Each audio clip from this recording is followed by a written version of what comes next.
안녕하세요. 저는 강수미라고 합니다. 정말 어처구니 없던 제 이야기 좀 들어주세요. 그날의 공기는 아침부터 유난히 눅눅했어요. 금방이라도 비가 쏟아질 듯 하늘은 낮게 가라앉아 있었고, 저는 허리가 쑤시는 것을 느끼며 아침 일찍부터 주방에 섰습니다. 이런 날일수록 뜨끈한 국물에 잘 차린 밥상으로 집안의 기운을 돋워야 한다고 믿었거든요. 내 아들 준서가 요즘 들어 부쩍 낯빛이 어두워 보이는 것이 마음에 계속 걸렸습니다. 다 저 며느리 이세아의 기운이 집안을 짓누르기 때문이라고 저는 굳게 확신하고 있었죠. 저는 최고급 기장 다시마와 디포리를 듬뿍 넣어 육수를 냈습니다. 국산 콩으로만 직접 띄워 쿰쿰한 냄새가 일품인 청국장을 풀었고요. 냉동실 가장 깊숙한 곳에 아껴두었던 제주산 은갈치를 꺼내 두툼한 물을 넉넉하게 깔고 양념장을 얹었습니다. 간장, 고춧가루, 다진 마늘, 생강즙. 단순한 재료들이지만 무엇을 먼저 넣고 얼마나 오래 졸이느냐에 따라 맛의 깊이는 하늘과 땅 차이로 달라져요. 세아는 아마 평생을 가도 이런 맛의 비밀을 알아내지 못할 겁니다. 그 아이는 멸치 똥 하나 제대로 딸 줄이나 알까 모르겠네요. 식탁을 차리는 내내 제 머릿속은 복잡했습니다. 3년 전 준서가 세아를 처음 데려왔을 때만 해도 저런 아이는 아니었어요. 수줍음은 많았지만 웃음이 해사했고 제 말 한마디 한마디에 귀를 기울이며 따르려는 모습이 퍽 마음에 들었죠. 저 정도면 내 아들 뒷바라지하며 오순도순 잘 살겠다 싶었습니다. 하지만 아이 소식이 감감무소식이 되면서부터였을까요? 세아는 점점 말이 없어지고 그림자처럼 변해갔습니다. 아니, 어쩌면 저 아이가 내 아들을 그렇게 만든 것인지도 모르겠어요.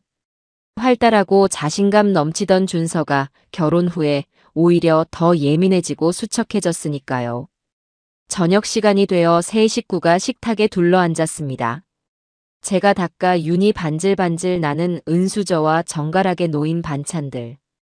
그 완벽한 그림 속에서 세아는 유일한 오점처럼 보였어요. 오늘도 하얀 얼굴에는 핏기 하나 없이 그저 고개를 푹 숙인 채 밥알만 깨작이고 있었죠. 저러니 몸이 차서 회임이 될 리가 있나. 속에서 천불이 끓어올랐습니다.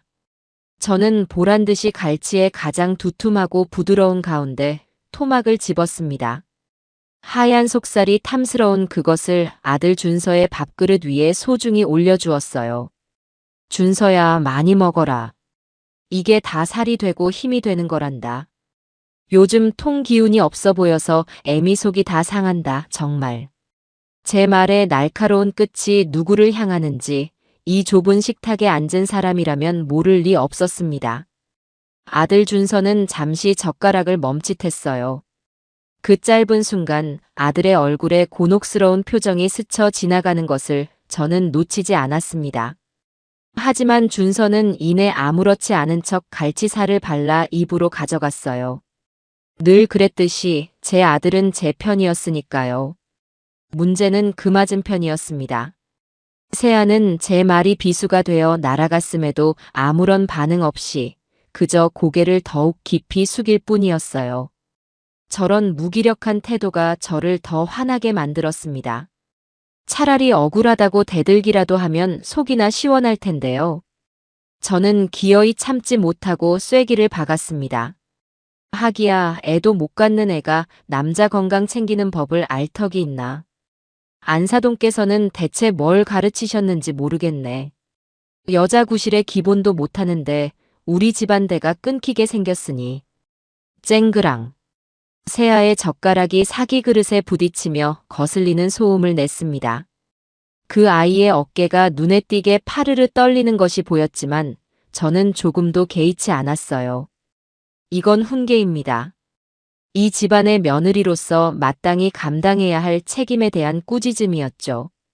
바로 그때였습니다. 침묵을 깨고 제 세상을 뒤흔든 것은 제 금쪽 같은 아들 고준서였습니다. 어머니. 준서가 들고 있던 수저를 탁 소리나게 내려놓았습니다. 그 소리가 어찌나 크고 단호했던지 제 심장이 덜컥 내려앉는 것 같았어요. 아들의 목소리는 제가 평생 들어본 적 없는 낯선 것이었습니다. 얼음장처럼 차갑고 강철처럼 단단했어요. 준서, 너 지금 뭐라고 했니? 애미한테 무슨 말버릇이야? 어머니, 제발 그만하세요. 아들의 시선은 저를 향해 있었지만 그 말은 온전히 세아를 위한 방패처럼 들렸습니다. 세아한테 그만하시라고요. 제가 다 미안해요. 제가 다 잘못했습니다. 세상에. 내 아들이. 내가 낳고 내가 키운 내 아들이 저 보잘것없는 계집애 하나 때문에 제게 대항하고 있었습니다. 핏줄의 배신감에 눈앞이 아찔했어요. 제 안에서 시커먼 분노가 용암처럼 끓어올랐습니다. 고준서, 너 지금 제정신이야? 저 애가 너한테 무슨 짓을 했길래 애미한테 이렇게 대들어? 홀려도 단단히 홀렸구나, 아주.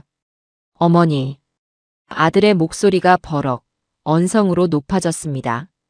저를 향해 소리친 아들의 얼굴은 분노로 새빨갛게 상기되어 있었어요. 세아, 그런 사람 아니에요. 아무것도 모르시면 제발 좀 가만히 계세요. 내가 뭘 몰라. 내가 모르는 게 뭐가 있어. 3년이야, 3년. 저 애가 시집 온 뒤로 우리 집안의 웃음소리가 사라지고 네 얼굴은 반쪽이 됐어. 저게 복 없는 년이라 그런 걸 내가 모를 것 같냐고. 네 눈에는 그게 안 보여. 그만. 아들이 자리를 박차고 일어섰습니다. 육중한 원목 식탁이 크게 흔들리며 넘실거리는 청국장 찌개가 그릇 밖으로 왈칵 쏟아졌어요. 저와 아들 사이에 흐르는 공기는 금방이라도 폭발할 것처럼 팽팽했습니다. 그때였어요. 지금까지 이 모든 광경을 죽은 듯이 지켜만 보던 세아가 조용히 자리에서 일어난 것은, 세아는 아무 말 없이 자신의 방으로 들어갔습니다. 꼴에 삐치기는. 어디서 어른들이 말하는데 자리를 피해? 저는 혀를 차며 아들을 다시 노려보았습니다. 저 버릇없는 며느리보다 저 애한테 홀려 애미 속을 뒤집는 아들이 더 문제였으니까요. 제가 아들에게 또 다른 독서를 퍼부으려던 바로 그 찰나 세아가 방에서 다시 나왔습니다. 그 손에는 하얀 서류 봉투 하나가 들려 있었어요. 세아는 더 이상 고개를 숙이고 있지 않았습니다. 꼿꼿하게 편 허리, 저와 아들을 정면으로 응시하는 흔들림 없는 눈빛. 그 아이의 얼굴은 분노도 슬픔도 원망도 모두 증발해버린, 그저 텅 비어버린 가면 같았어요. 세아는 마치 남의 집에 온 손님처럼 조금의 망설임도 없이 식탁으로 걸어왔습니다. 그리고는 봉투를 테이블 중앙, 넘어진 찌개 그릇 옆으로 툭 하고 던졌습니다. 그 가벼운 몸짓이 제 심장을 철렁 내려앉게 만들었어요. 세아는 저와 아들을 차례로 훑어보며 입을 열었습니다. 그 목소리 역시 아무런 감정이 실려 있지 않아 오히려 온몸에 소름이 돋을 정도였죠. 어머니, 원하시는 대로 해드릴게요. 짧은 정적. 세아는 시선을 제 옆에 선 준서에게로 옮겼습니다. 준서 씨랑 저 여기서 끝내요. 그 한마디가 거실의 모든 소리를 진공청소기처럼 빨아들였습니다.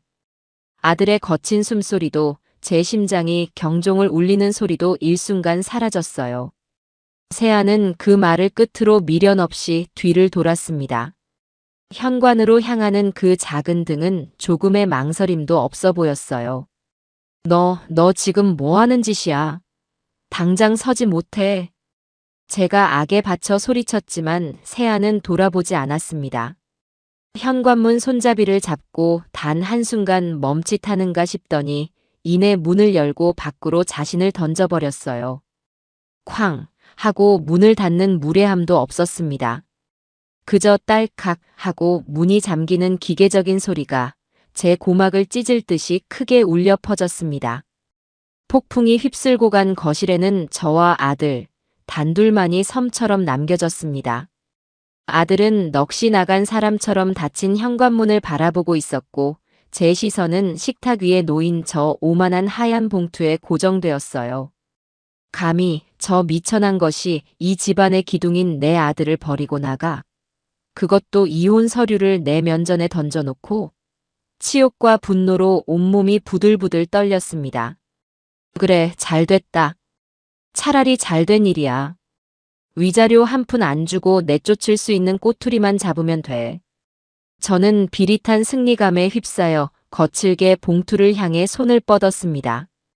제 손에 들린 그것이 제가 평생 쌓아올린 견고한 성을 송두리째 무너뜨릴 거대한 망치라는 사실을 그때의 저는 정말이지 까맣게 모르고 있었던 겁니다. 닫힌 현관문이 만들어낸 정적은 무거운 솜니불처럼 거실을 짓눌렀어요. 아들 준서는 마치 시간이 멈춘 조각상처럼 새아가 사라진 문 쪽을 향해 멍하니 서 있었습니다.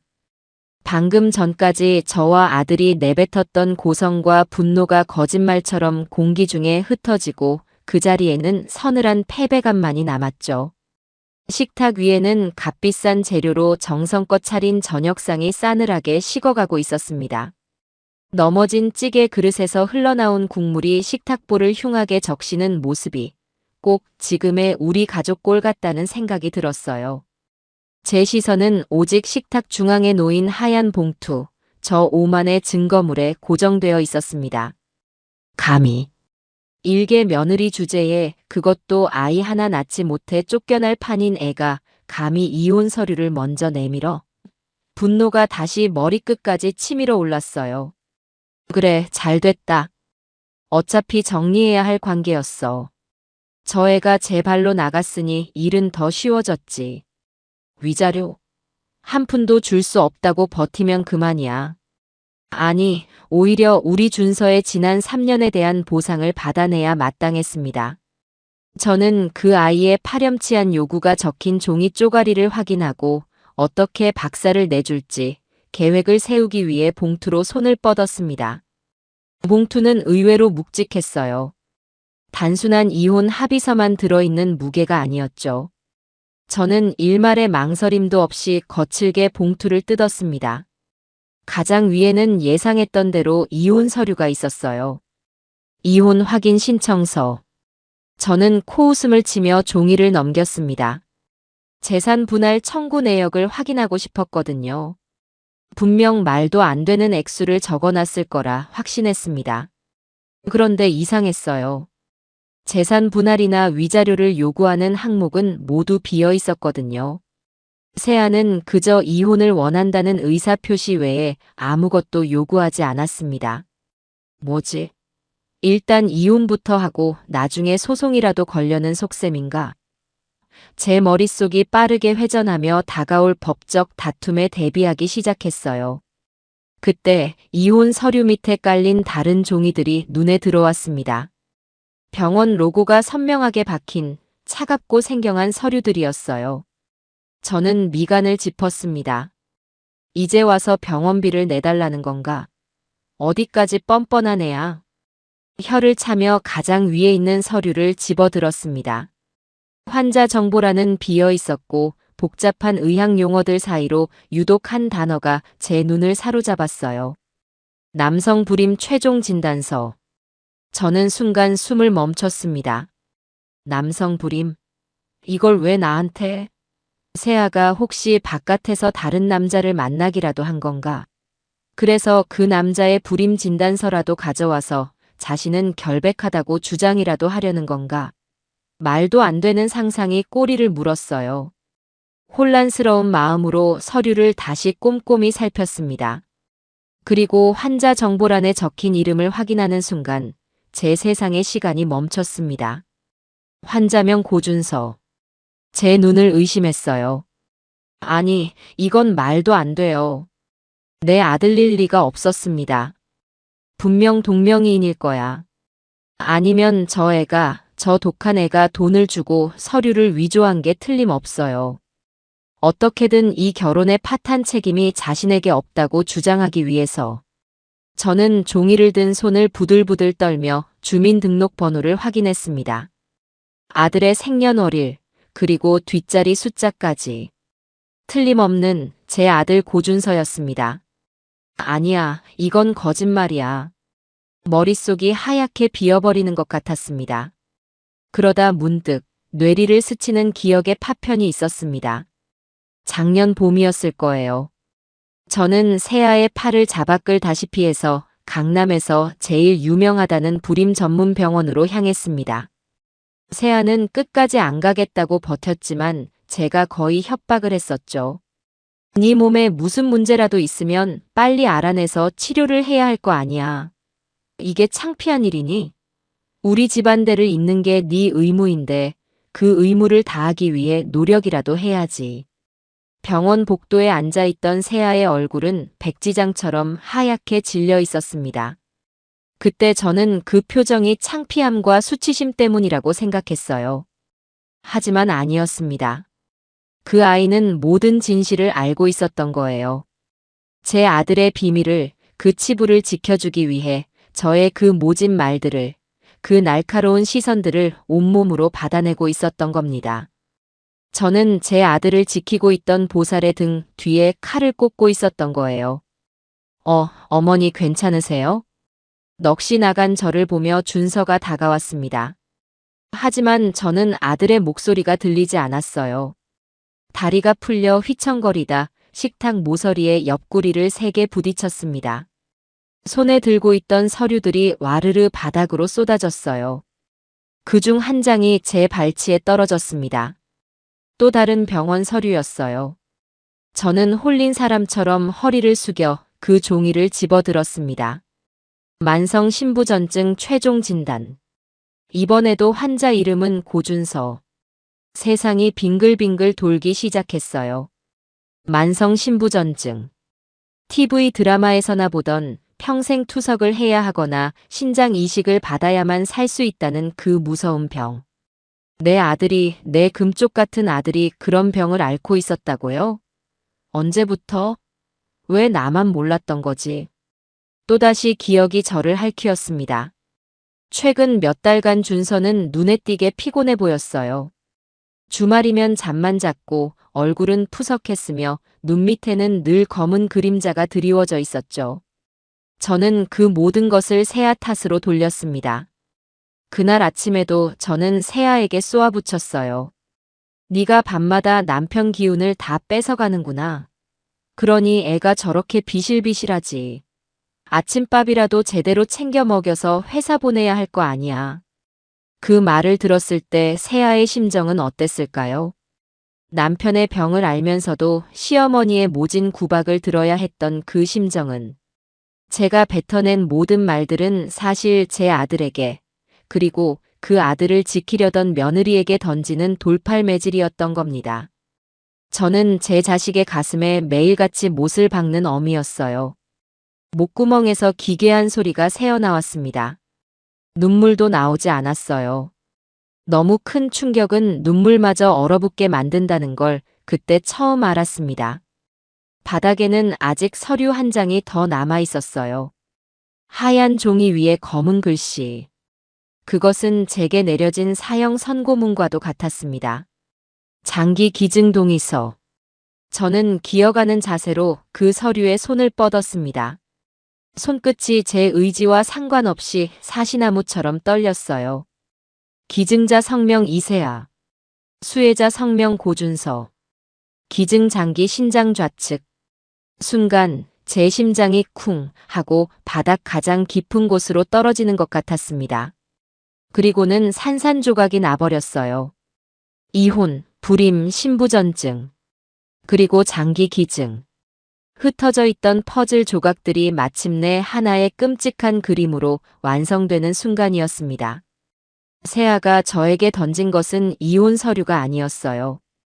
그것은 당신 아들은 내가 살릴 테니 더 이상 나를 괴롭히지 말아 달라는 처절한 비명이었습니다. 당신이 사랑하는 아들을 위해 내 모든 것을 내어줄 테니 제발 나를 이 지옥에서 놓아달라는 마지막 애원이었습니다. 그 아이는 이혼을 무기로 삼으려던 게 아니었어요. 혹시라도 수술이 잘못되어 자신이 먼저 세상을 떠나거나 평생 후유증을 안고 살아가게 될 경우 제 아들에게 짐이 되지 않기 위해 법적인 관계부터 깨끗하게 정리하려 했던 겁니다. 자신에게 닥쳐올 모든 불행을 혼자 짊어지기 위해 가장 소중한 남편과의 끈을 스스로 끊어내려 했던 거예요. 제가 대를 끊을 년이라고 저주했던 며느리는 제 아들의 끊어져 가는 생명선을 잇기 위해 자신의 생명을 내놓고 있었습니다. 제가 복없는 년이라고 구박했던 며느리는 우리 집안에 내려진 저주를 자신의 몸으로 막아내려던 보살이었습니다. 어머니, 정신 좀 차려보세요, 어머니. 준서가 저를 부둥켜 안고 울부짖었지만 제 귀에는 아무것도 들리지 않았어요. 눈앞에는 그저 텅 빈 눈으로 저를 바라보던 세아의 얼굴만이 어른거렸습니다. 차갑고 공허하고 모든 것을 포기한 듯한 그 표정. 그 표정의 의미를 이제야 알 것 같았습니다. 그것은 저에 대한 원망이 아니었어요. 자신의 운명에 대한, 그리고 그 운명에 저항 한번 못하고 쓰러져가는 자신에 대한 깊은 체념이었던 겁니다. 저는 바닥에 흩어진 진실의 파편들 속에서 제 자신이 얼마나 추악하고 잔인한 괴물이었는지를 보았습니다. 그리고 그 순간 제 안에서 무언가 단단했던 것이 완전히, 그리고 영원히 부서져 내렸습니다. 시간이 얼마나 흘렀을까요? 제가 정신을 차렸을 때 저는 여전히 차가운 거실 바닥에 주저앉아 있었습니다. 아들 준서가 제 곁에서 무릎을 꿇고 소리 없이 눈물만 뚝뚝 흘리고 있었어요. 방금 전까지만 해도 저에게 대들며 분노로 가득 차 있던 아들의 얼굴은 온데간데 없고 길 잃은 어린아이처럼 무너져 내린 한 남자만 남아 있었죠. 제 손에는 세아의 기증 동의서가 찢어질 듯 구겨진 채 들려 있었습니다. 언제부터니? 제 목소리는 쇠를 긁는 것처럼 거칠고 갈라져 나왔어요. 언제부터 알고 있었어? 준서는 고개를 들지 못했습니다. 그저 떨리는 목소리로 길고 긴 고해성사를 시작했어요. 결혼 직후부터였답니다. 아이를 간절히 원했지만 소식이 없자 준서는 저 몰래 먼저 병원을 찾았다고 해요. 그리고 그곳에서 청천벽력 같은 진단을 받았던 겁니다. 아들은 세상이 무너지는 것 같았다고 했습니다. 저의 기대를, 이 집안의 대를 이어야 한다는 그 압박감을 누구보다 잘 알고 있었으니까요. 준서는 세아에게 모든 것을 털어놓고 이혼을 요구했다고 합니다. 자신 같은 불완전한 남자에게 그 아이의 인생을 묶어둘 수 없었다고요. 하지만 세아는 단호하게 거절했답니다. 괜찮아. 내가 괜찮아, 준서 씨. 아이 없으면 어때? 우리 둘이 행복하게 살면 되지. 다른 사람한테는 절대로 말하지 마. 특히 어머니께는. 당신 상처받는 거 나 못 봐. 세아는 그렇게 제 아들의 아픔을 자신의 아픔으로 끌어안았습니다. 그리고 그때부터 저의 모진 구박과 시댁의 압박을 홀로 감당하기 시작했던 거예요. 제가 네 몸에 문제가 있다며 병원에 가자고 윽박지를 때마다 세아는 말없이 저를 따라 나섰습니다. 그리고 온갖 검사를 받으며 모든 원인이 자신에게 있는 것처럼 연기했던 겁니다. 신부전증은 1년 전쯤에 알게 되었다고 해요. 처음에는 그저 피곤한 줄로만 알았는데 상태가 급격히 나빠져 병원을 찾았다가 진단을 받았다고 합니다. 준서는 그때 정말로 모든 것을 포기하고 싶었다고 했어요. 하지만 이번에도 세아가 아들을 붙잡았답니다. 걱정 마. 요즘 의학이 얼마나 좋은데. 내가 어떻게든 당신 살릴 거야. 꼭 살릴 거야. 세아는 그때부터 달라졌다고 해요. 인터넷을 뒤져 신장에 좋은 음식을 공부하고 매일같이 식단을 짜서 준서에게 먹였습니다. 제가 그 음식들을 보며 유난 떤다고 남자 기운 돋우는 건 따로 있다며 타박을 줄 때도 세아는 아무 말 없이 그저 웃기만 했다고 합니다. 심지어는 저 몰래 밤늦게까지 식당 아르바이트를 하며 준서의 병원비를 벌었다는 사실도 저는 아들의 울음 섞인 고백을 통해 처음 알게 되었습니다. 제가 세아에게 집에서 편하게 살림만 하니 세상 물정 모른다고 비웃을 때 그 아이는 밤거리에 찬바람을 맞으며 고된 노동으로 남편의 생명을 연장시키고 있었던 겁니다. 세아는 이혼 서류 던지고 나간 게 아니에요, 어머니. 준서가 흐느끼며 말했어요. 제가 너무 미안해서 제발 나를 떠나달라고 애원했어요. 나 같은 놈 때문에 네 인생까지 망가지는 거 더는 못 보겠다고. 그랬더니 세아가 자기 신장이라도 떼어주고 떠나겠다고 한 거예요. 수술이라도 받고 제발 살아만 달라고. 그러고는 자기는 짐이 되기 싫으니 이혼 서류에 도장부터 찍어달라고. 제가 세아를 그렇게 만든 거예요. 아들의 고백은 긴 칼이 되어 제 심장을 관통했습니다. 단순히 진실을 몰랐다는 변명으로는 도저히 용서받을 수 없는 죄악이었어요. 저는 가해자였습니다. 제 이기심과 아집으로 두 아이를 벼랑 끝으로 내몬 추악한 가해자. 온몸의 피가 차갑게 식는 것 같았어요. 지난 3년간 제가 세아에게 했던 모든 말과 행동들이 파노라마처럼 스쳐 지나갔습니다. 복 없는 년, 대를 끊을 년, 여자 구실도 못하는 것. 제가 뱉은 모든 저주의 말들은 부메랑이 되어 제게로 돌아와 박혔습니다. 마음속에서 무언가 뜨거운 것이 치밀어 올랐어요. 그것은 죄책감을 넘어선 생존 본능에 가까운 공포였습니다. 이대로 가다가는 정말로 모든 것을 잃게 될 거라는 끔찍한 공포. 제 아들도, 그리고 제 아들을 살릴 수 있는 유일한 희망인 며느리도. 저는 비틀거리며 자리에서 일어났습니다. 어디 가세요, 어머니? 준서가 놀라 저를 붙잡았어요. 저는 아들의 손을 뿌리치며 말했습니다. 세아한테 가야지. 하지만 제 발걸음은 현관문 앞에서 멈췄습니다. 세아를 무슨 낯으로 볼 수 있을까요? 그 아이의 얼굴을 마주하고 용서를 빌 자격조차 제게는 없었습니다. 그 아이의 눈을 똑바로 쳐다볼 자신이 없었어요. 그때 다른 얼굴이 떠올랐습니다. 세아와 꼭 닮은 선한 눈매, 늘 제 앞에서 고개를 숙이며 저희 딸 잘 부탁드립니다 라고 말하던 안사돈의 얼굴이었습니다. 그래, 그분께 먼저 가야 해요. 딸을 괴물 같은 시어미에게 보낸 죄로 평생 가슴 졸이며 살았을 그분께. 그분께 먼저 무릎 꿇고 제 죄를 고해야 했습니다. 그것이 최소한의 인간으로서의 도리라고 생각했어요. 저는 준서에게 너는 집에 있어. 어디 가지 말고라고 단단히 이르고는 차키를 집어들었습니다. 밖은 어느새 장대 같은 비가 쏟아지고 있었어요. 제 마음처럼 세상도 울고 있는 것 같았습니다. 자동차에 시동을 걸고 안사돈의 집으로 향하는 내내 저는 제정신이 아니었습니다. 와이퍼가 쉴 새 없이 창문을 닦아냈지만 제 눈에서는 더 뜨거운 것이 흘러내려 시야를 자꾸만 흐리게 만들었어요. 익숙한 밤거리가 지옥으로 향하는 길처럼 낯설게 느껴졌습니다. 핸들을 쥔 제 손등 위로 시퍼런 핏줄이 돋아났어요. 제가 괴물이었습니다. 제가 제 아이들을 지옥으로 밀어넣었습니다. 제발 너무 늦지 않았기를. 수없이 되뇌며 저는 빗속을 뚫고 미친 사람처럼 달렸습니다. 제 인생에서 가장 길고 가장 처절한 속죄의 길이었습니다.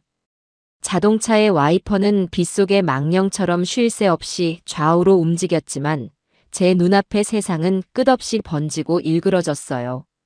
제 눈에서 흐르는 뜨거운 것이 세차게 내리는 비와 뒤섞여 시야를 온통 흐려놓았기 때문입니다. 안사돈의 집으로 향하는 길은 제 기억 속에 있는 길이 아니었어요. 매일같이 지나던 익숙한 강변의 도로도 화려한 불빛의 다리도 마치 지옥으로 향하는 낯선 통로처럼 느껴졌죠. 저는 젖은 손으로 핸들을 꽉 쥐었습니다.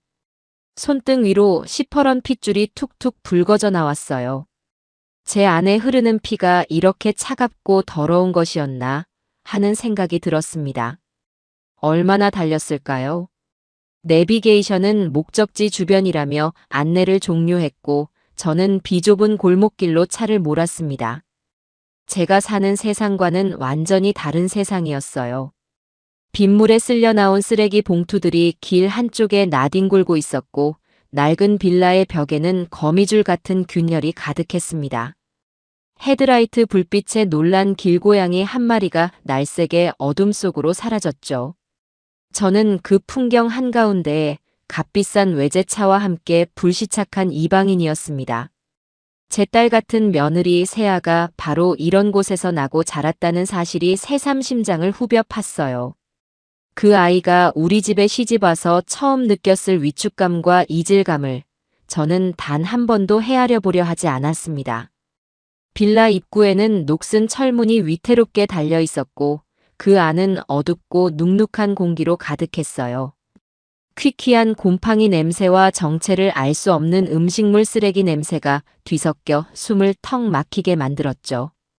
제 값비싼 구두가 흙탕물이 고인 바닥에 빠졌지만 그런 것을 신경 쓸 경황이 아니었습니다. 1층 복도에는 낡은 유모차와 아이들의 자전거가 세워져 있었어요. 고단하지만 평범한 삶의 흔적들. 그 앞에서 저는 제가 얼마나 비현실적이고 이기적인 세계에 갇혀 살았는지 깨달았습니다. 3층. 쇠로 된 난간을 붙잡고 한 계단 오르는 제 다리가 후들거렸어요. 꼭대기까지 수백 개의 계단을 오른 것처럼 숨이 찼습니다. 복도 끝, 초록색 페인트가 벗겨진 302호 철문이 보였어요. 저는 그 문 앞에서 걸음을 멈췄습니다. 심장이 목구멍까지 차오른 것처럼 쿵쾅거렸어요. 이 문 하나를 사이에 두고 제가 파괴해버린 한 여자의 인생과 그 여자를 키워낸 또 다른 어머니가 있었습니다. 도망치고 싶었어요. 이 모든 것을 없던 일로 하고 다시 저의 안전하고 견고한 성으로 돌아가고 싶었습니다. 하지만 그럴 수 없었어요. 제 손에는 비에 젖어 축축하고 무거워진 진실의 무게, 서류 봉투가 들려 있었으니까요. 저는 눈을 질끈 감았다 떴습니다. 그리고는 떨리는 손가락으로 제 인생에서 가장 누르기 힘든 초인종을 눌렀습니다.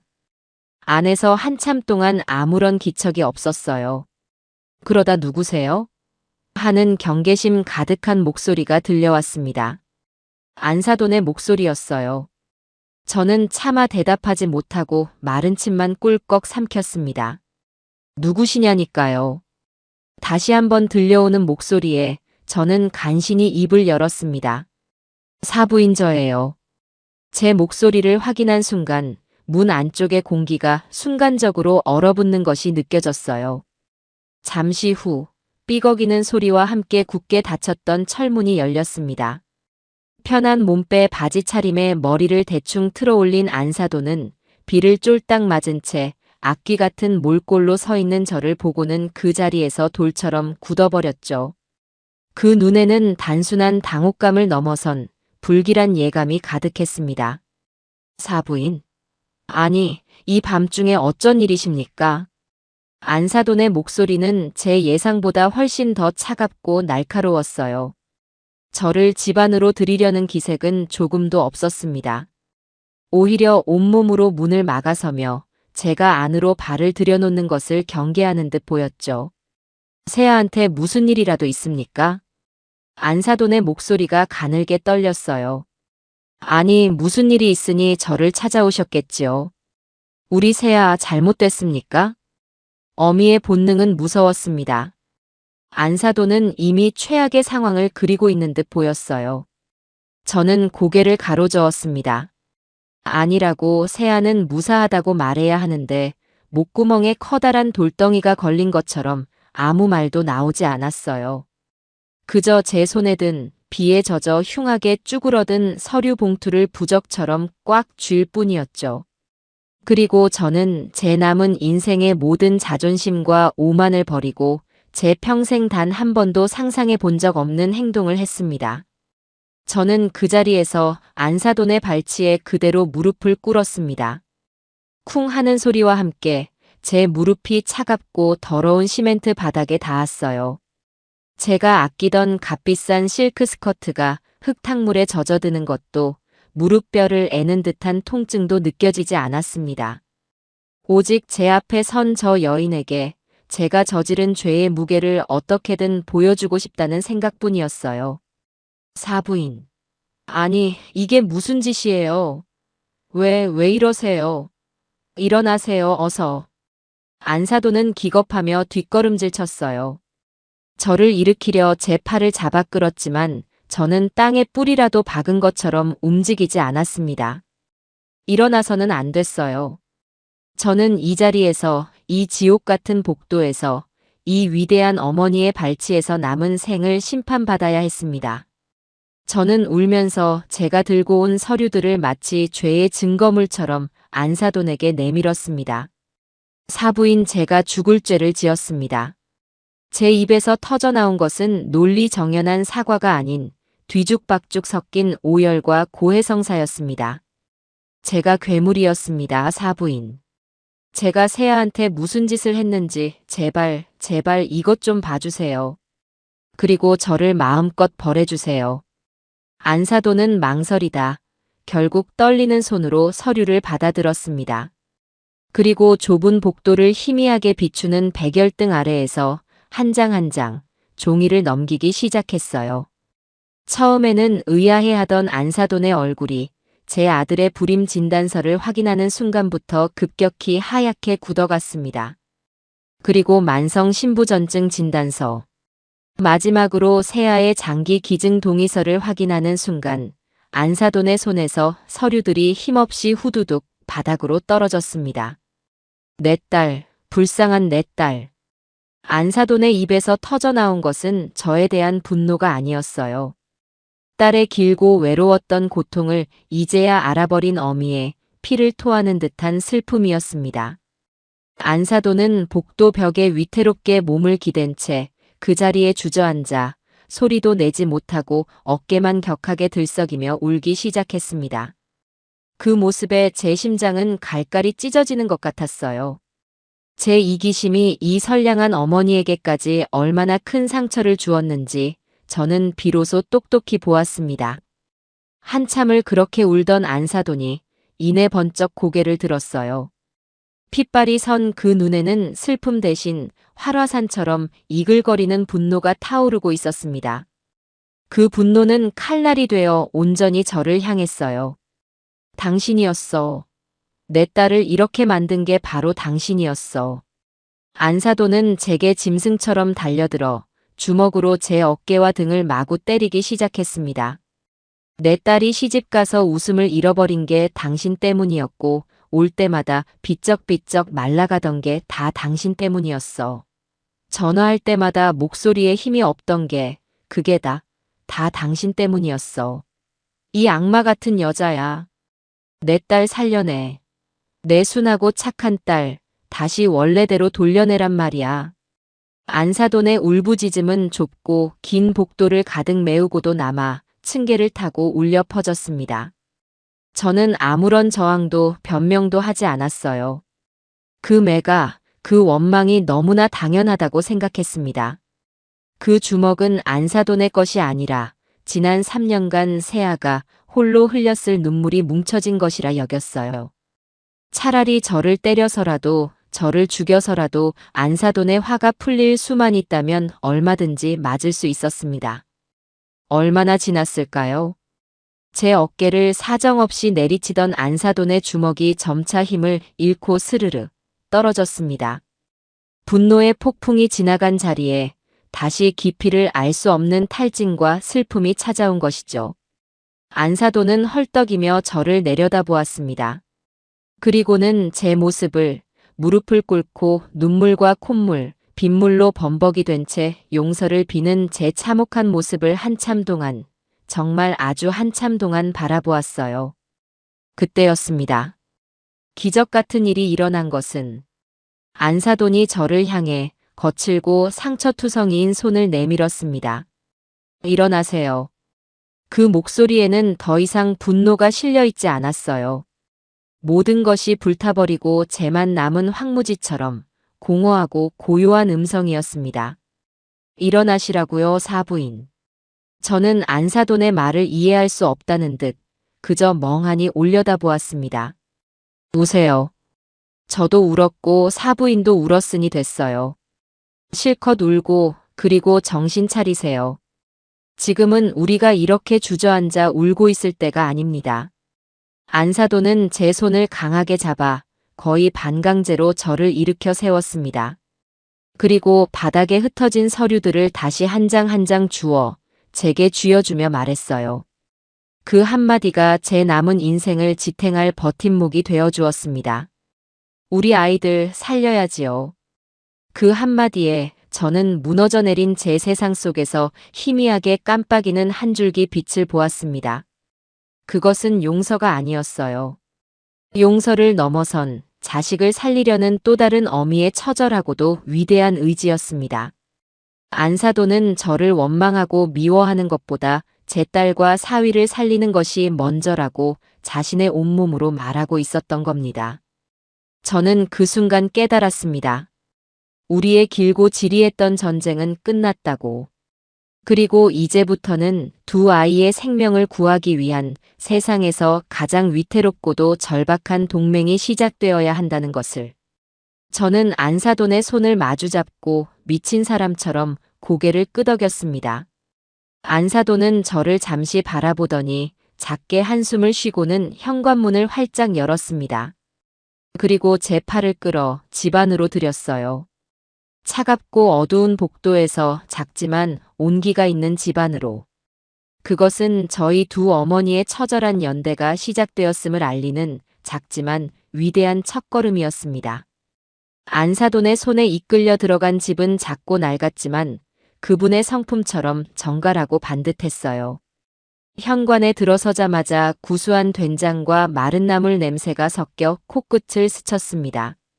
제가 평생 맡아본 적 없는 고단하지만 정직한 삶의 냄새였죠. 거실 벽에는 빛바랜 사진들이 여러 개 걸려 있었습니다.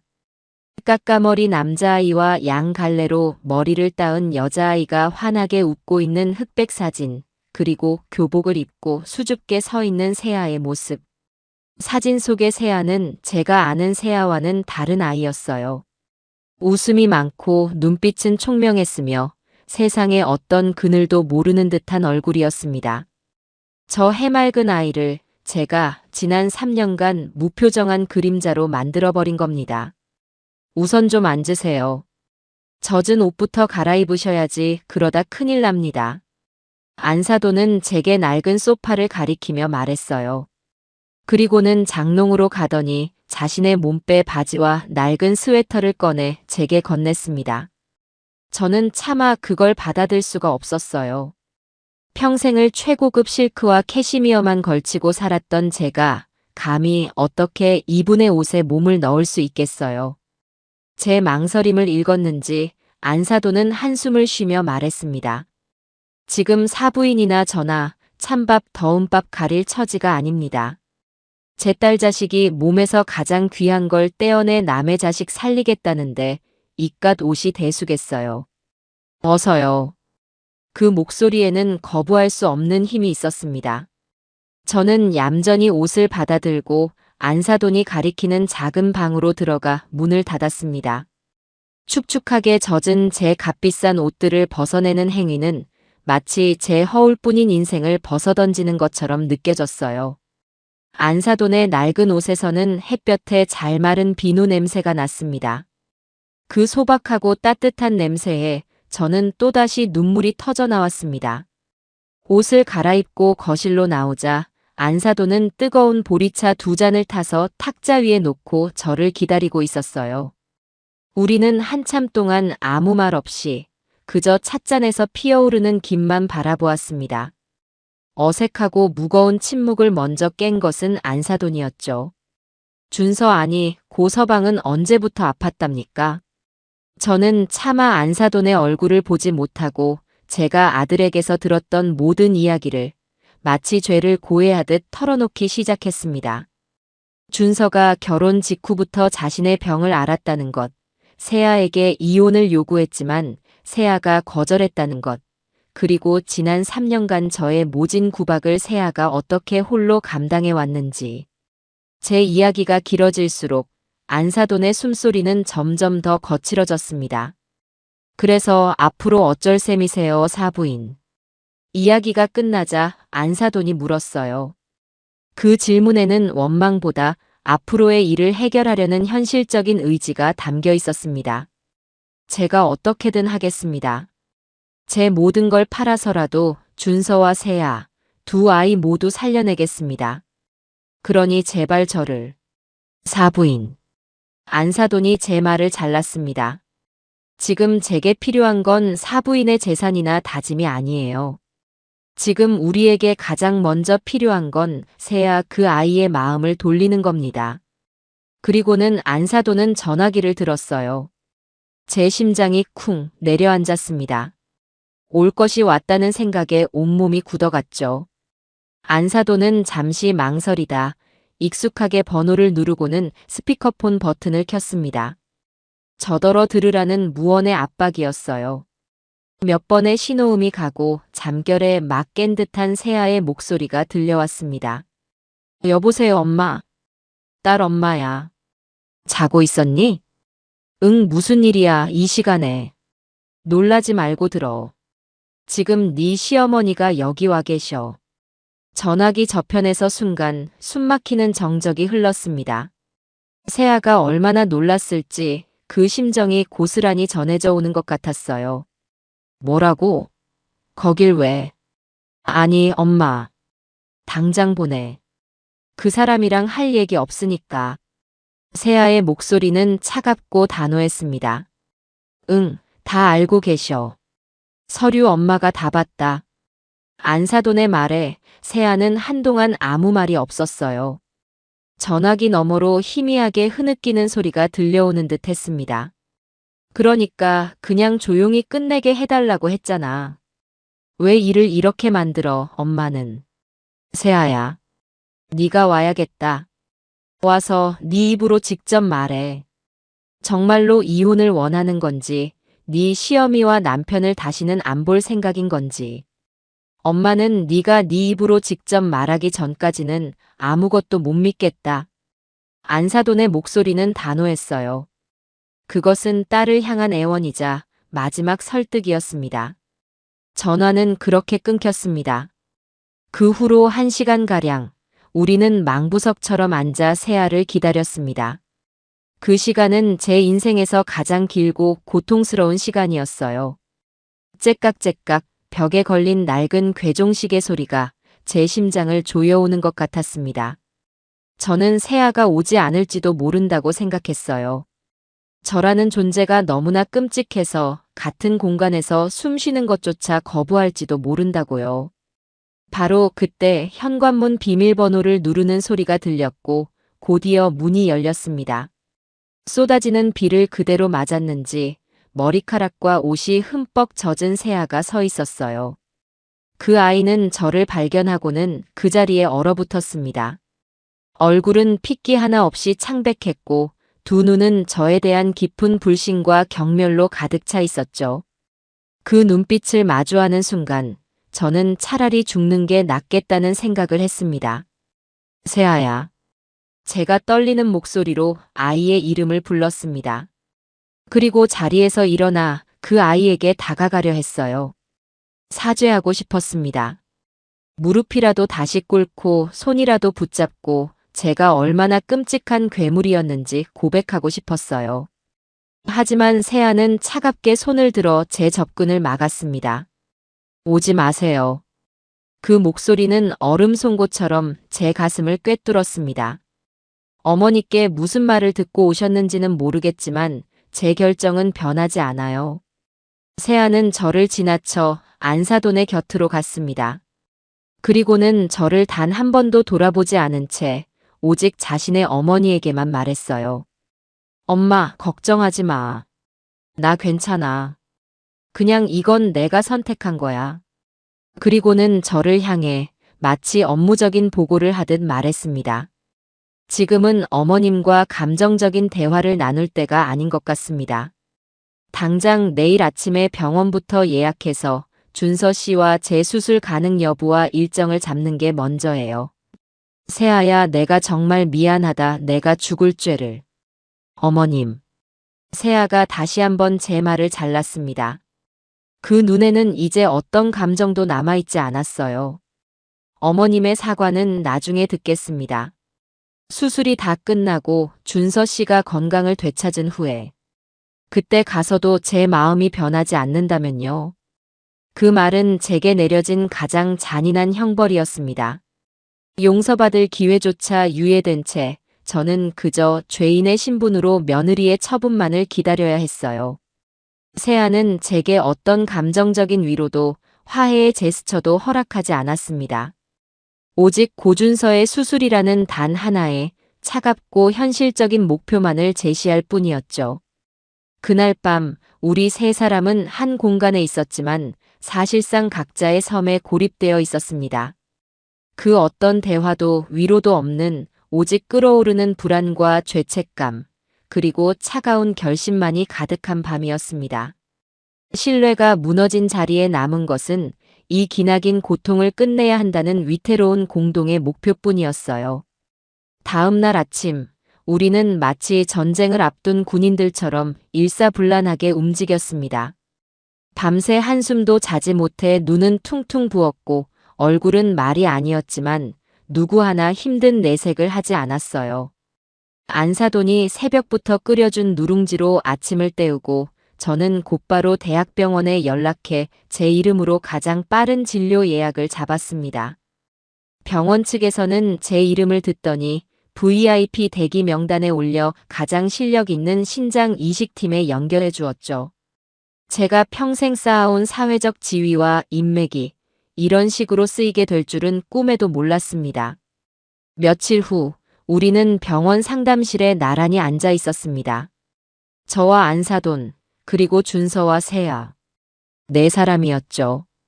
하얀 가운을 입은 의사는 모니터에 여러 장의 사진과 그래프를 띄우며 준서의 상태와 수술 과정에 대해 차분하게 설명하기 시작했습니다. 고준서 환자분의 경우 만성 신부전증 말기로 신장 기능이 현재 10% 미만으로 떨어진 상태입니다. 더 이상 약물 치료는 의미가 없으며 신장 이식이 유일한 근본적인 치료법입니다. 의사의 말 한마디 한마디가 비수처럼 날아와 박혔어요. 준서는 고개를 숙인 채 자신의 손만 내려다보고 있었고 세아는 미동도 없이 스크린만 응시했습니다. 안사돈은 떨리는 손으로 제 손을 꽉 잡았어요.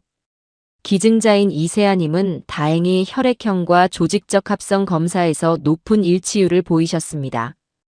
이 정도면 성공률은 95% 이상으로 매우 높다고 볼 수 있습니다. 하지만 의사는 잠시 말을 멈추고 우리를 둘러보았습니다. 분명히 아셔야 할 것이 있습니다. 이 수술은 수혜자뿐만 아니라 기증자에게도 큰 부담이 되는 수술입니다. 신장 하나를 적출하는 대수술이며 수술 후 평생 하나의 신장으로 살아가셔야 합니다. 물론 일상생활에는 큰 지장이 없다고 알려져 있지만 감염이나 식단 관리에 각별히 주의를 기울여야 합니다. 의사의 설명은 계속되었습니다. 수술 과정에서 발생할 수 있는 출혈, 감염, 마취 사고의 위험성, 수술 후 거부 반응의 가능성과 평생 먹어야 할 면역 억제제. 제가 막연하게만 생각했던 신장 이식이라는 것이 한 사람의 인생을 담보로 하는 얼마나 엄청난 일인지 저는 비로소 현실적으로 깨닫게 되었습니다. 제 아들의 생명을 위해 세아는 이 모든 위험을 감수하겠다고 한 것이었어요. 상담이 끝나고 병원을 나오는 길, 네 사람 사이에는 무거운 침묵만이 흘렀습니다. 저는 이 어색한 공기를 깨기 위해 그리고 어떻게든 제 속죄의 마음을 표현하기 위해 행동하기 시작했어요. 세아야, 이제부터 네 몸은 너 혼자만의 것이 아니다. 내가 아는 최고의 보양식집에 예약해뒀으니 가서 몸보신부터 하자. 그리고 수술 전까지 필요한 모든 건 내가 다 알아서 할 테니 너는 아무 걱정 말고 쉬기만 하렴. 하지만 세아는 제 제안을 거절했습니다. 아니에요, 어머님. 기름진 음식은 오히려 제 몸에 부담이 될 수 있어요. 그냥 엄마가 해주는 담백한 집밥 먹는 게 제일 좋아요. 차가운 거절이었지만 저는 포기하지 않았어요. 저는 다음 날부터 제 평생의 자존심이었던 부엌의 주도권을 안사돈에게 넘겨드렸습니다. 안사돈을 저희 집으로 모셔와 신장에 좋은 음식, 환자식에 대해 하나부터 열까지 배우기 시작했어요. 최고급 한우와 유기농 채소를 사와서 안사돈이 가르쳐주는 대로 저염식 나물을 무치고 기름기 없는 생선찜을 만들었습니다. 제가 만든 음식을 세아가 말없이 먹어줄 때마다 저는 아주 조금이나마 빚을 갚는 듯한 기분이 들었죠. 수술 날짜가 잡히고 우리는 그날을 향해 하루하루를 살얼음판 걷듯이 보냈습니다. 그런데 수술을 일주일 앞둔 어느 날 저녁 결국 터질 것이 터지고야 말았어요. 그날따라 준서는 저녁 식사에 거의 손도 대지 않고 방에 틀어박혀 있었습니다. 걱정이 된 제가 방에 들어갔을 때 준서는 침대에 걸터앉아 텅 빈 눈으로 창밖을 보고 있었어요. 준서야, 왜 그래? 어디 안 좋아? 제 물음에 준서는 천천히 고개를 돌려 저를 보았습니다. 그 눈에는 깊은 절망과 죄책감이 가득했어요. 어머니, 저 이 수술 못 받겠습니다. 뭐? 그게 무슨 소리야? 제가 뭔데, 제가 뭐라고 세아 몸에 칼을 대게 해요. 제가 어떻게 세아의 남은 인생을 담보로 제 목숨을 연장해요. 차라리 그냥 이렇게 살다가 죽는 게 나아요. 그게 제가 세아한테 속죄하는 유일한 길이에요. 아들의 입에서 나온 말은 제 가슴을 후벼 팠습니다. 아들의 죄책감이, 아들의 착한 심성이 이제는 그 자신을 파괴하는 독이 되어 돌아온 것이었어요. 저는 아들을 붙잡고 애원했습니다. 아니야, 준서야. 그러면 안 돼. 네가 살아야 세아도 사는 거야. 네가 죽으면 세아가 자기 목숨까지 내놓으려 했던 그 모든 노력이 다 물거품이 되는 거라고. 하지만 준서는 제 말을 들으려 하지 않았어요. 우리의 소란에 세아와 안사돈까지 방으로 들어왔습니다. 상황을 파악한 세아의 얼굴이 차갑게 굳어졌어요. 세아는 망설임 없이 준서에게 다가갔습니다. 그리고는 나약한 남편의 뺨을 가볍게 어루만지며 하지만 그 누구보다 강하고 단호한 목소리로 말했어요. 고준서, 나봐요. 준서는 아내의 얼굴을 참아 보지 못하고 고개를 숙였어요. 나 똑바로 보라고요. 이 수술, 당신 살리려고 하는 거 맞아요. 하지만 나 자신을 위해서 하는 것이기도 해요. 당신 이대로 죽으면 나도 따라 죽을 거니까. 당신 없는 세상, 나한테는 아무 의미 없으니까. 그러니까 이건 당신이 나한테 빚지는 게 아니라 우리가 함께 사는 방법을 찾는 거예요. 세아의 말에 준서는 아이처럼 울음을 터뜨렸습니다. 바로 그때였어요. 제가 제 인생에서 가장 중요한 선택을 한 것은 저는 아들의 편에 서서 아들을 위로하는 대신 며느리의 편에 섰습니다. 저는 우는 아들의 어깨를 잡고 단호하게 말했어요. 준서야, 애미 말 똑똑히 들어라. 지금 네가 할 수 있는 가장 남자다운 행동은 세아를 믿고 세아의 결정을 온전히 존중하는 거야. 묵묵히 수술대에 올라서 건강하게 살아남는 것. 그게 네가 네 아내한테 진 빚을 갚는 유일한 길이다. 제 말에 방에 있던 모두가 저를 놀란 눈으로 쳐다보았습니다. 특히 안사돈의 눈빛이 미세하게 흔들리는 것을 보았어요. 그 눈에는 저에 대한 경계심 대신 아주 희미하지만 동지애와 비슷한 무언가가 스치고 지나갔습니다. 아들은 새 여자의 단호한 시선 앞에서 마침내 고개를 끄덕였습니다. 길고 길었던 아들의 반항은 그렇게 끝이 났습니다. 우리는 다시 하나의 목표를 향해 나아갈 수 있게 되었어요. 하지만 저는 알 수 있었습니다. 우리 앞에 놓인 길이 아직도 멀고 험난하다는 것을요. 수술을 하루 앞둔 날의 아침은 밝아오는 여명과 달리 무겁고 축축한 공기로 가득했습니다. 저희 네 사람은 약속이라도 한 듯 이른 새벽부터 눈을 떴지만 누구 하나 아침 식사를 입에 대지 못했어요. 그저 식탁에 마주 앉아 식어가는 찻잔만 만지작거릴 뿐이었죠. 병원으로 향하는 차 안에서도 침묵은 계속되었습니다. 저는 백미러로 뒷좌석에 앉은 준서와 세아를 힐끗 쳐다보았어요. 두 아이는 서로의 손을 꼭 잡고 있었지만 그 얼굴에는 앞으로 닥쳐올 거대한 산을 마주한 사람들의 비장함이 어려 있었습니다. 병원에 도착해 입원 수속을 밟는 과정은 기계적이고 차가웠습니다. 이름과 병명을 확인하고 손목에 환자 식별용 팔찌가 채워지는 그 모든 과정이 마치 아이들을 제 손에서 떠나보내 거대한 운명에 맡기는 의식처럼 느껴졌어요. 병원에서는 저희를 위해 2인실 특실을 내주었습니다. 창밖으로는 잘 가꿔진 병원의 정원이 한눈에 들어오는 가장 전망 좋은 방이었죠. 하지만 그 아름다운 풍경도 지금 저희에게는 아무런 위로가 되지 못했습니다. 준서와 세아는 나란히 침대에 누워 똑같은 하늘색 환자복으로 갈아입었어요.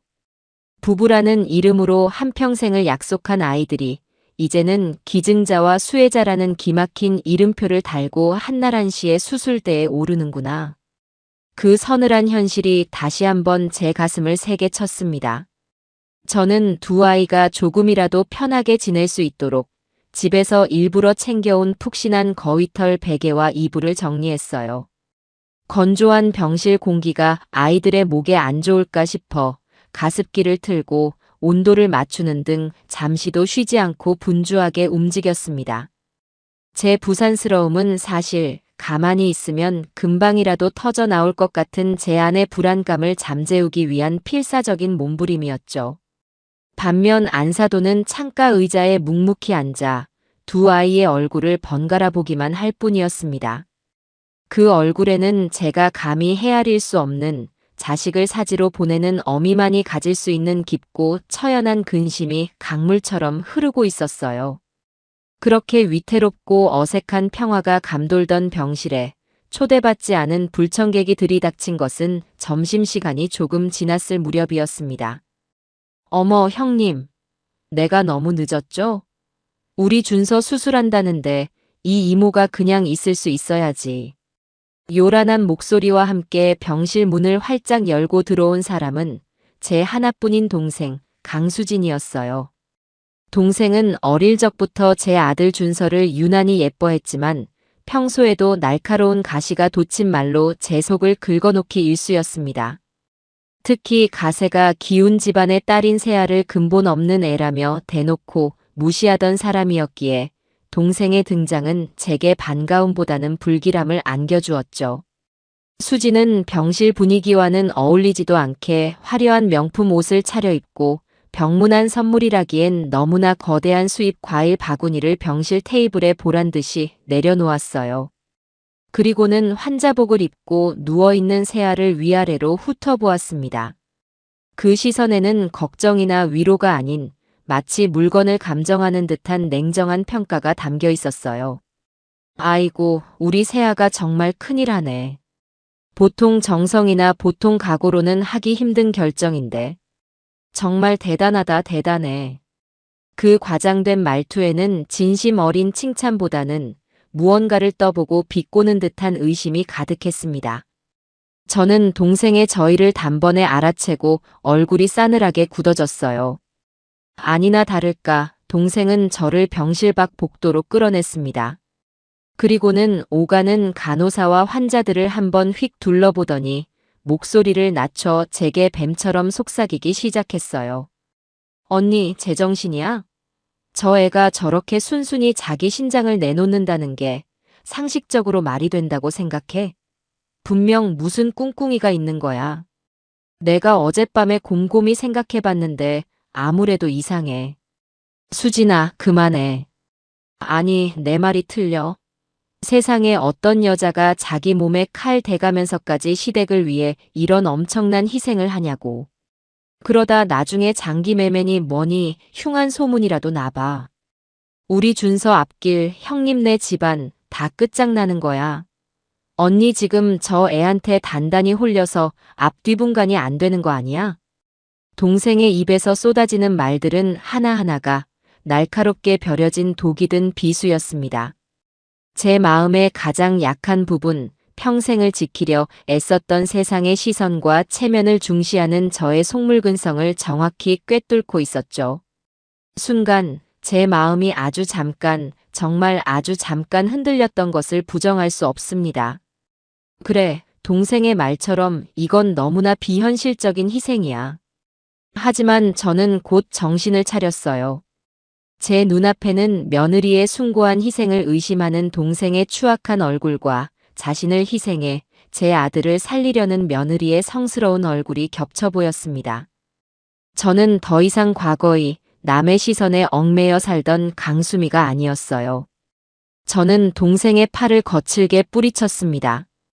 그리고 제 평생 처음으로 동생에게 증오가 담긴 서슬퍼런 목소리로 경고했어요. 강수진, 말 함부로 하지 마. 뭐? 언니, 지금 나한테 화내는 거야? 걱정돼서 하는 말이잖아. 내 며느리야. 이제는 내 딸이나 마찬가지인 아이야. 네가 그 더러운 입으로 함부로 올릴 사람이 아니란 말이다. 세아는 네가 상상도 못할 만큼 대단하고 귀한 아이야. 네 그 천박한 생각으로 내 아이를 더럽히지 마. 내 아들 목숨을 구해주는 은인한테 그게 할 소리니. 제 단호하고 격앙된 태도에 동생은 난생 처음 보는 광경인 양 충격을 받은 듯 얼굴이 하얗게 질렸어요. 그리고는 두고 봐, 언니. 나중에 땅을 치고 후회해도 난 몰라. 라는 말을 저주처럼 남기고는 화가 나서 또각거리는 구두 소리를 요란하게 내며 사라졌습니다. 동생은 떠났지만 그 아이가 뱉어놓은 독은 병실 복도에 끈적하게 남아 제 기분을 불쾌하게 만들고야 말았어요. 무거운 마음으로 병실로 돌아오자 안사돈과 세아가 저를 물끄러미 바라보고 있었습니다. 아마 복도에서 나눈 저희의 소란스러운 대화를 들은 모양이었어요. 저는 쥐구멍에라도 숨고 싶은 심정으로 멋쩍게 아무 말도 하지 못하고 자리에 앉았습니다. 안사돈은 저를 잠시 바라보다 조용히 일어나 제게 따뜻한 물 한 잔을 건넸어요.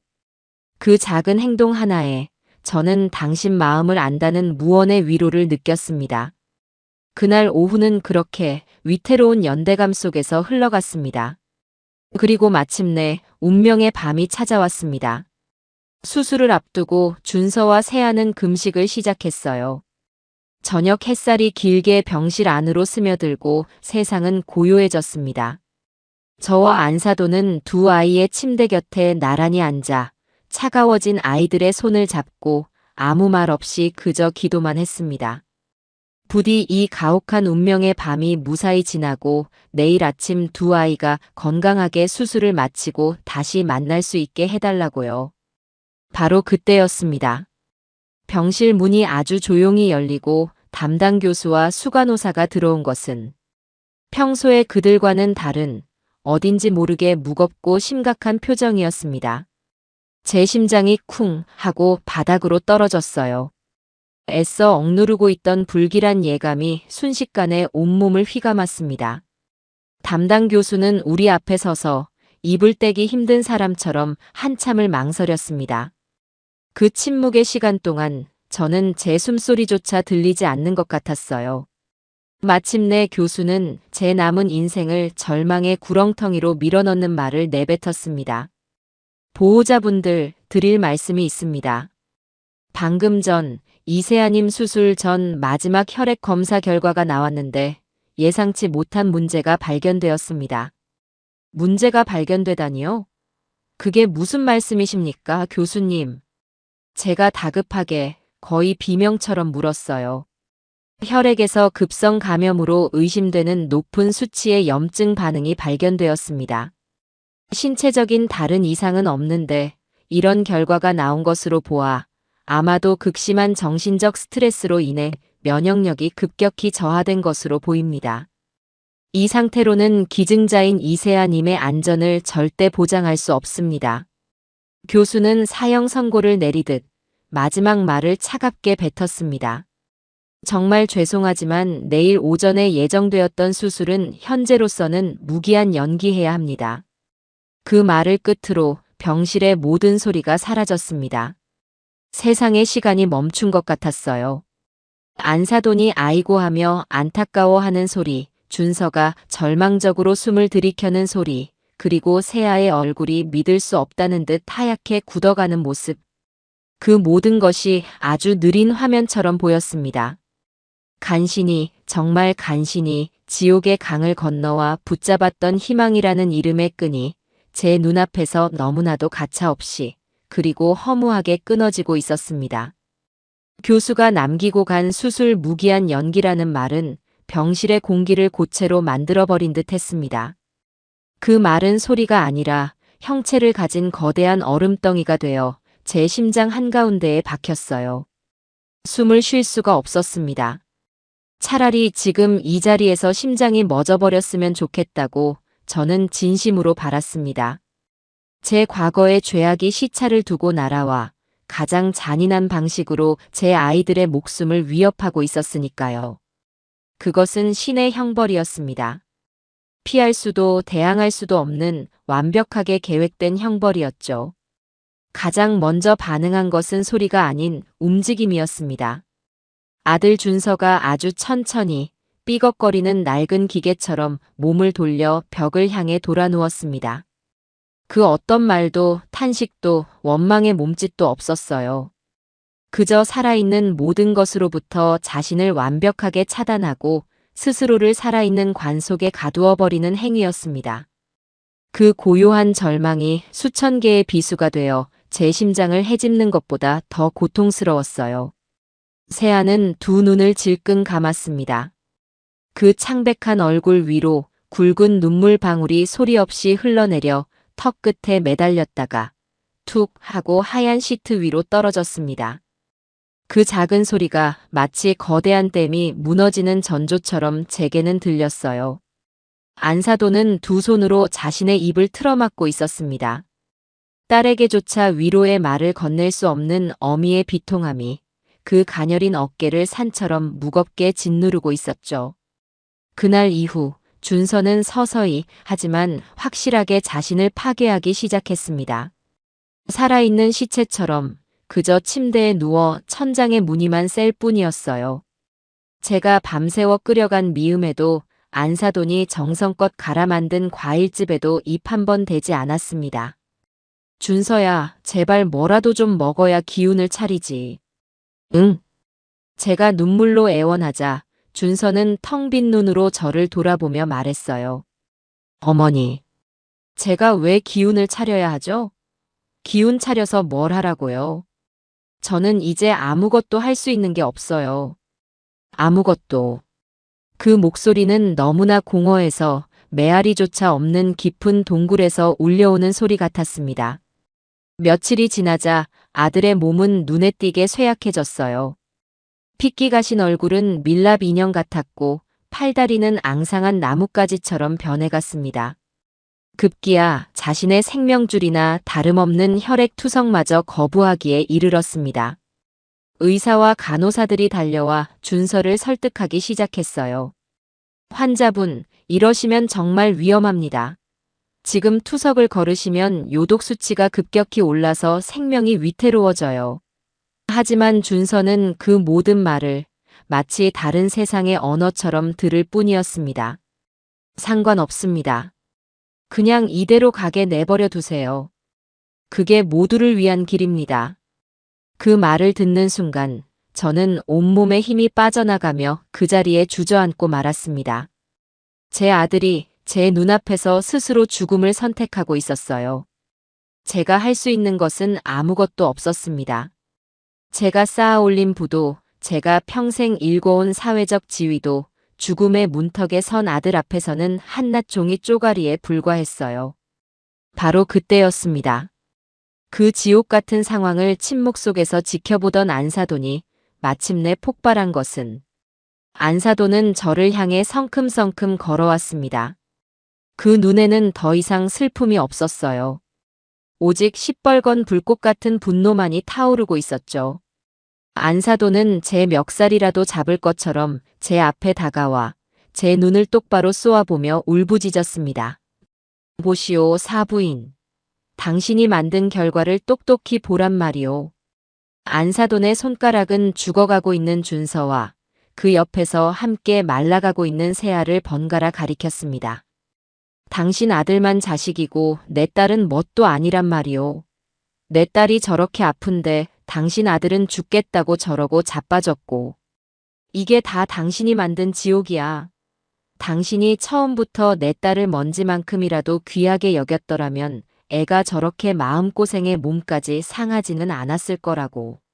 안사돈의 입에서는 그동안 억눌러왔던 모든 원망과 서름이 본물처럼 터져나왔습니다. 세아가 시집 올 때 제 어미 유품이라고 그 낡은 자개장 하나를 가져갔었소. 당신이 그걸 보고 집안 수준 떨어진다고 당장 갖다 버리라고 윽박질렀다면서요. 내 딸이 그 안에 돌아가신 제 어미 사진을 넣어두고 얼마나 소중히 여겼는지 당신은 모르지. 알려고도 안 했겠지. 내 딸이 당신 아들 병수 바라느라 밤늦게 식당 나가서 설거지하는 동안 당신은 뭐 했소? 그 돈으로 산 약을 먹고 기운 차린 아들 얼굴 보면서 며느리가 해준 밥이 부실해서 그렇다고 타박이나 했겠지. 당신이 사람이오? 자식 키우는 어미가 어떻게 다른 집 귀한 자식한테 그렇게까지 잔인할 수가 있냔 말이오. 안사돈의 모든 말은 사실이었습니다. 한치의 거짓도 없는 제가 저지른 죄악의 목록이었어요. 저는 아무런 변명도 저항도 하지 않았습니다. 아니, 할 수 없었어요. 그저 고개를 숙인 채 그 모든 비난의 화살을 온몸으로 받아냈습니다. 죄송합니다. 제가 죄인입니다. 제가 천벌을 받을 겁니다. 그 말 외에는 제 입에서 나오는 것이 없었죠. 우리의 지옥 같은 다툼이 극에 달했을 때 모두가 예상치 못한 일이 벌어졌습니다. 그동안 침대에서 미동도 않던 세아가 비틀거리며 자신의 침대에서 일어난 것이었습니다. 링거 바늘이 꽂힌 손등에서는 피가 배어나왔지만 세아는 아랑곳하지 않았어요. 링거대를 지팡이 삼아 한 걸음 한 걸음 준서의 침대를 향해 걸어갔습니다. 그 걸음은 금방이라도 쓰러질 듯 위태로웠지만 그 눈빛만은 꺼지지 않는 불꽃처럼 이글거리고 있었죠. 준서가 누워있는 침대 곁에 선 세아를 보고 저는 불안한 마음에 어쩔 줄을 몰랐습니다. 그런데 바로 다음 순간 병실의 모든 공기를 찢는 날카로운 소리가 울려 퍼졌어요. 짝! 세아의 손바닥이 준서의 뺨을 세차게 내리친 것이었습니다. 너무나 갑작스럽고도 강력한 일격에 저와 안사돈, 그리고 넋을 놓고 있던 준서까지 우리 모두는 그 자리에서 숨을 멈췄습니다. 일어나. 세아의 목소리는 분노와 슬픔으로 갈라져 있었지만 그 안에는 강철 같은 의지가 담겨 있었습니다. 지금 뭐 하는 짓이야? 죽겠다고? 웃기지 마. 당신 마음대로 죽을 권리 이제 당신한테 없어. 당신 목숨 반은 내 거야. 아니, 전부 내 거야. 준서는 얻어맞은 뺨을 감싸 쥔 채 믿을 수 없다는 눈으로 자신의 아내를 바라보았습니다. 내가 왜 내 몸을 당신한테 주겠다고 했는지 알아? 당신 살려서 평생 내 옆에 꼭 붙들어 매고 당신이 나한테 저지른 잘못 갚게 하려고 그랬어. 평생 나한테 미안해하면서 내가 해달라는 거 다 해주면서 그렇게 평생 내 노예처럼 살게 하려고 그랬다고. 그런데 네가 뭔데 그걸 네 마음대로 끝내? 네가 뭔데 내 복수를 망쳐? 세아의 입에서 터져나온 거친 말들은 사랑 고백보다 더 절절하게 제 심장을 울렸습니다. 고준서, 잘 들어. 당신이 여기서 포기하면 내가 당신을 위해 했던 모든 건 그냥 내 몸만 상하게 한 세상에서 가장 어리석은 짓이 되는 거야. 내 희생을, 내 사랑을 그런 하찮고 보잘것없는 걸로 만들지 마. 세아는 금방이라도 쓰러질 것처럼 가쁜 숨을 몰아쉬며 마지막 힘을 다해 절규했습니다. 살아. 살아서 나한테 빚 갚아. 평생 나한테 발목 잡혀서 지긋지긋하게 갚으면서 살란 말이야. 세아의 처절한 절규는 죽어가던 준서의 심장을 다시 뛰게 하는 강력한 기폭제가 되었습니다. 아들은 멍하니 세아를 바라보다가 이내 어린아이처럼 잘못했어. 내가 다 잘못했어. 세아야라며 오열하기 시작했어요. 세아는 그 모습을 끝까지 지켜보다 마침내 모든 기력이 다했는지 그 자리에 휘청이며 쓰러지려 했습니다. 제가 놀라 달려가 세아를 부축하는 그 순간 저는 깨달았습니다. 가장 깊은 절망의 바닥에서 가장 연약해 보였던 내 며느리가 우리 모두를 구원할 가장 강인한 희망의 불씨를 지펴 올렸다는 것을요. 그것은 꺼져가던 생명의 불씨를 되살리는 주문이었고 엉망으로 뒤엉켜버린 우리 가족의 운명을 바로잡는 거대한 망치였습니다. 아들 준서는 그날 이후 완전히 다른 사람이 되었어요.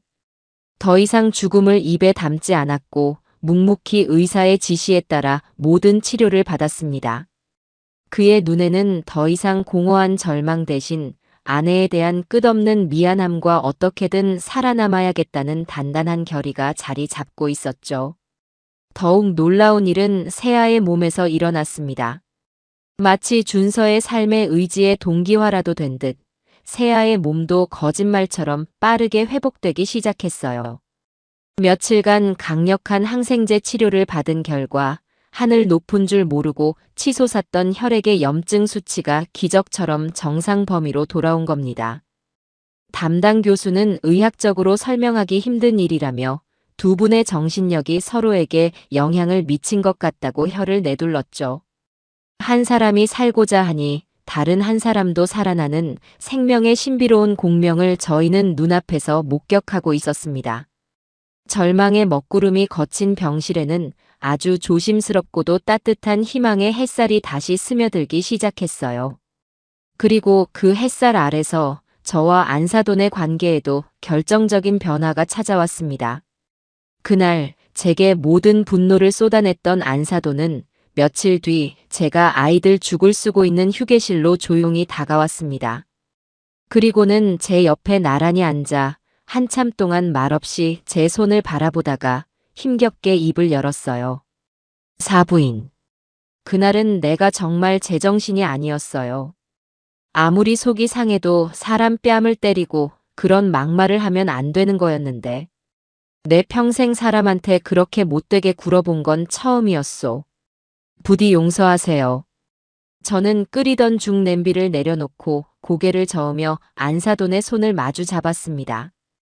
그 손은 평생 고생한 흔적으로 거칠었지만 세상에서 가장 따뜻한 손이었어요. 아닙니다, 사부인. 100번, 1000번을 더 맞았어도 저는 할 말이 없는 사람입니다.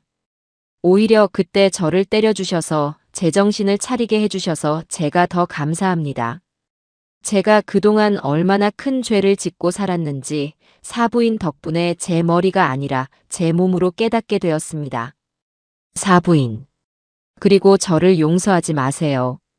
저는 사부인께 용서받을 자격이 없는 사람입니다. 다만 저를 동지로는 받아주십시오. 우리 아이들을 살려내야 하는 세상에서 가장 절박한 동지로 말입니다. 제 진심 어린 말에 안사돈의 눈시울이 붉어졌습니다. 우리는 서로의 손을 잡고 한참 동안 말없이 눈물만 흘렸어요. 그것은 저희 두 사람이 나눈 진정한 의미의 화해였습니다. 더 이상 갑과 을의 관계인 시어머니와 안사돈이 아닌 자식들의 생명을 구해야 한다는 비장한 공동의 목표를 가진 하나의 동지로서 나누는 눈물이었습니다. 우리라도 정신 바짝 차려야지 애들 보기에 부끄럽지 않게. 안사돈의 그 한마디에 저희의 연대는 비로소 그 어떤 폭풍에도 흔들리지 않을 만큼 단단해졌습니다. 두 번째 수술 날짜가 잡히기 며칠 전 생각지도 못했던 사람이 다시 병실을 찾아왔습니다. 바로 제 동생 수진이었어요. 수진은 이전의 화려하고 오만한 모습과는 달리 화장기 하나 없는 수수한 얼굴로 병실 문 앞에 머뭇거리며 서 있었습니다. 그 손에는 값비싼 과일 바구니 대신 따뜻한 김이 나는 커다란 보온 죽통이 들려 있었죠. 수진은 저희 앞에 죽통을 아주 어색하게 내려놓으며 우물쭈물 입을 열었습니다. 언니도 그리고 사부인도 기운 내셔야지.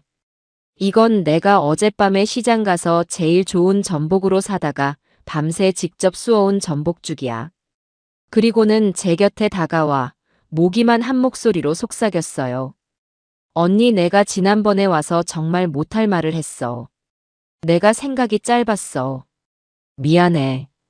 그것은 거창하거나 극적인 사과는 아니었지만 동생의 진심이 담긴 서툴지만 따뜻한 화해의 손길이었습니다. 저는 그저 말없이 동생의 어깨를 두드려주며 동생의 사과를 받아들였습니다.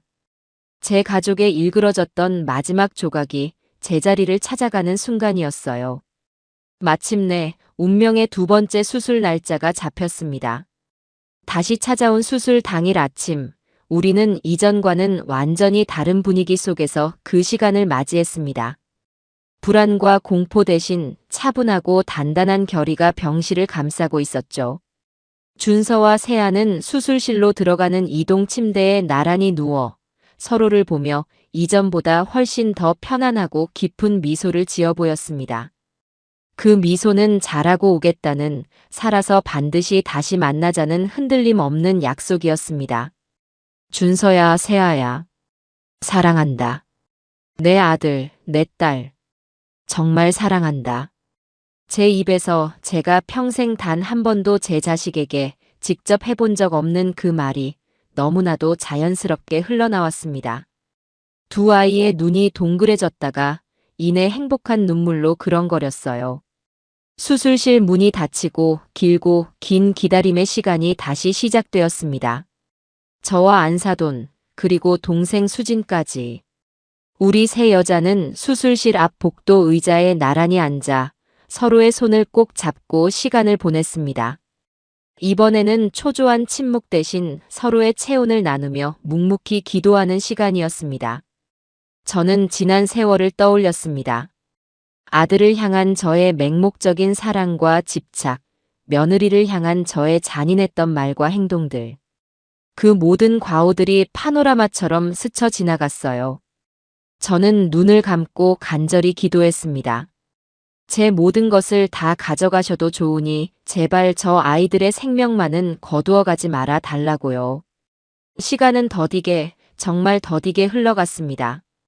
1분이 1시간처럼, 1시간이 꼬박 하루처럼 느껴지는 영겁과도 같은 시간이었습니다. 얼마나 지났을까요? 수술실 문 위에 수술 중이라는 붉은 램프가 꺼지고 마침내 굳게 닫혔던 문이 열렸습니다. 담당 교수가 피곤하지만 환한 얼굴로 저희에게 다가왔어요. 제 심장이 멎는 것 같았습니다. 세상의 모든 소리가 사라지고 오직 교수의 입모양에만 모든 신경이 집중되었어요. 수술, 대성공입니다.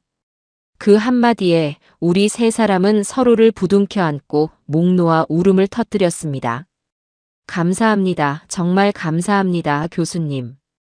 감사하다는 말 외에는 아무 말도 할 수 없었어요. 안도와 기쁨, 그동안 억눌러왔던 모든 감정이 한꺼번에 터져나와 뜨거운 눈물이 되어 흘러내렸습니다. 두 분 모두 경과는 아주 좋습니다. 기증자인 이세아님은 회복실로 옮겨졌고 한두 시간 후에 병실로 올라올 겁니다. 그리고 교수는 잠시 말을 멈추고 웃으며 말했어요. 고준서 환자분도 아주 안정적입니다. 지난번과 같은 혈압 문제도 전혀 없었고요. 두 분 다 아주 강한 분들입니다. 이제 걱정 마시고 편히 기다리시면 됩니다. 의사의 말은 완벽한 해피엔딩을 알리는 축포와도 같았습니다. 우리의 길고 길었던 전쟁이 마침내 완전한 승리로 끝이 난 겁니다. 저와 안사도는 서로의 얼굴을 보며 눈물과 콧물로 범벅이 된 얼굴로 세상에서 가장 행복한 미소를 지었습니다. 수술 후 시간은 이전과는 전혀 다른 속도로 흐르기 시작했습니다. 초조함과 불안함으로 채워졌던 시간의 공백은 이제 안도와 따스한 온기로 가득 채워졌죠.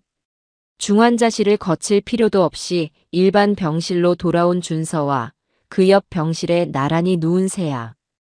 두 아이는 하루가 다르게 건강을 되찾아갔습니다. 그 회복의 과정은 마치 오랜 가뭄 끝에 단비가 내려 메말랐던 땅이 서서히 생명을 되찾아가는 기적의 과정과도 같았어요. 저는 매일 아침 동이 트기 무섭게 집을 나섰습니다. 시장에 들러 가장 신선한 식재료를 사고 집으로 돌아와 두 아이가 먹을 건강식을 정성껏 만들었어요. 안사돈, 아니 이제는 제가 언니라고 부르는 사부인은 병원에 상주하며 아이들의 수발을 들었죠. 저희 두 사람은 완벽한 한 팀이었습니다. 제가 음식을 만들어 병원에 가져가면 언니는 그 음식을 아이들에게 먹이고 저는 그 사이에 아이들의 빨랫감을 챙겨 집으로 돌아왔습니다. 저희는 서로 눈빛만 봐도 무엇이 필요한지 알 수 있는 친자매보다 더 끈끈한 사이가 되었어요. 그 과정에서 저는 제가 평생 느껴보지 못했던 종류의 행복을 느꼈습니다. 그것은 값비싼 옷이나 보석을 가졌을 때의 만족감과는 전혀 다른 누군가를 위해 온전히 헌신하고 사랑을 베풀 때만이 느낄 수 있는 충만한 기쁨이었습니다. 아이들이 어느 정도 기력을 회복했을 무렵 드디어 두 사람이 서로를 마주하는 날이 찾아왔습니다. 휠체어에 앉는 것이 아직은 힘든 세아를 위해 저는 병원에 특별히 부탁해 이동식 침대를 빌렸어요. 그리고는 세아를 침대에 눕힌 채 조심스럽게 준서의 병실로 향했습니다. 병실 문이 열리고 이동식 침대에 누운 세아가 들어서는 순간 창가 침대에 기대 앉아 있던 준서의 눈이 커졌습니다. 두 아이의 시선이 허공에서 마주쳤어요. 그 순간 병실의 모든 시간이 멈춘 듯 했습니다. 그 어떤 화려한 언어도 극적인 행동도 없었어요. 두 사람은 그저 서로를 바라보며 소리 없이 눈물만 주르륵 흘렸습니다. 그 눈물 속에는 미안해, 고마워, 사랑해 라는 세상의 모든 언어가 담겨 있었습니다. 생사의 경계를 넘어 함께 돌아온 연인만이 나눌 수 있는 깊고 성스러운 교감이었죠. 저는 그 눈부신 재회의 순간을 감히 방해할 수 없어 병실 문 밖에서 안사돈 언니와 부둥켜 안은 채 조용히 눈물을 훔쳤습니다. 마침내 두 아이가 퇴원하던 날, 우리 집은 정말 오랜만에 진짜 사람 사는 집의 온기로 가득 찼습니다. 저는 그날 저녁 온 가족이 거실에 모인 자리에서 제 방 앙금고 깊숙한 곳에 수십 년간 고이 보관해 두었던 작은 오동나무 상자를 꺼내왔습니다. 세아야, 준서야. 그리고 언니. 잠시 내 말 좀 들어줘. 모두의 시선이 제게로 향했어요. 저는 떨리는 손으로 오동나무 상자를 열었습니다.